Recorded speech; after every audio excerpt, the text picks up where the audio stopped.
Some say, I remember, make of it what you will. Some say truth sells itself, that if a thing is real, people will see it, believe it, and carry it forward like a torch that never goes out. Others say truth needs a stage, a spotlight, a little smoke, and a drum roll just long enough for the imagination to take the first step before evidence ever catches up. I don't know which camp is right, but I've lived long enough to see that ideas don't spread on truth alone. They spread on attention. And attention, like fuel, must be gathered, stored, and burned wisely, or the whole vessel explodes before it clears the atmosphere. The showman who never apologized. P.T. Barnum understood this, better than most who ever breathed. Some say he tricked people. Some say he delighted them. Some say he blurred the line so cleanly that the question stopped mattering. He put oddities on display not to prove anything, but to make people look, to get their eyes off their predictable lives and onto the stage where the unexpected waited like a coin behind the ear. Folks paid to see things they swore they didn't believe until the curtain rose and belief became optional, because wonder doesn't require permission. I never met Barnum, wrong century for that, but I've walked through enough conventions, conferences, and expos to recognize his ghost in the crowd. The clever grin, the hand-painted posters, the promises of marvels just beyond the ticket booth. Some scoff. They forget that curiosity is the first ignition. The magnate with the sky in his blood. Howard Hughes came later, and he didn't need velvet posters or carnival barkers. He had machinery, and machinery needs no hype when it climbs higher than men thought possible. Where Barnum trafficked in spectacle, Hughes trafficked in velocity. Speed is proof, altitude is argument, innovation is confession. Some say he flew to escape himself. Others say he flew to prove that metal could answer to will if you pushed it hard enough. I'm no doctor, but I've known enough men chasing the horizon to understand that truth doesn't always announce itself. Sometimes it's measured in rivets, sometimes in scars, sometimes in silence at the top of a flight path where only the engine speaks. The billionaire who tamed rockets with tweets, and now comes Musk, equal parts calculation and chaos. The man who turned rockets into social media events, who sells flamethrowers for fundraising and satellites for sovereignty. Some say he's the new Hughes. Some say he's Barnum with a higher budget.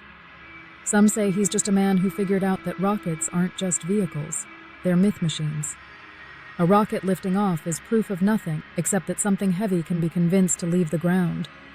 But a rocket broadcasting live to millions is a promise, an invitation, a signal to every child staring at the sky thinking, maybe I could get there too.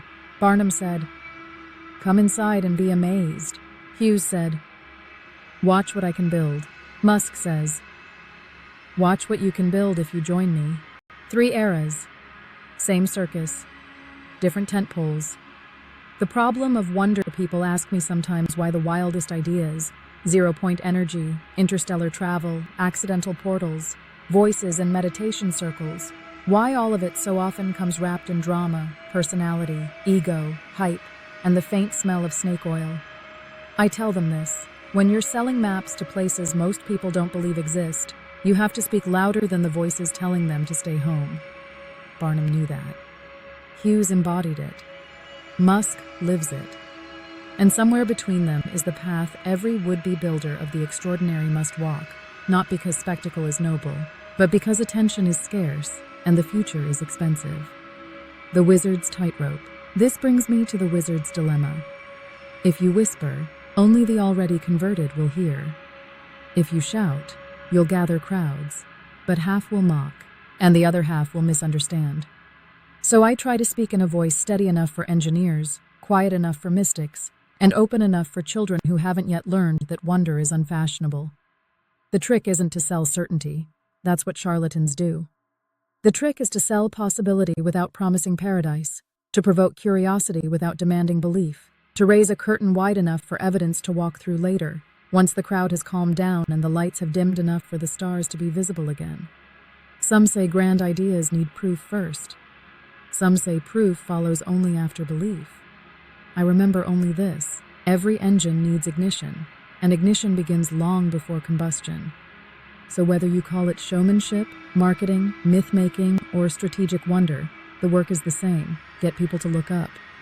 Barnum sold wonder. Hughes built it. Musk monetizes it.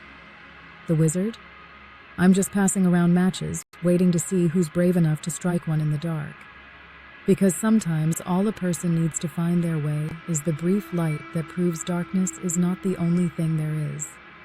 Chapter 5. Complete. Global Robotics Corporation.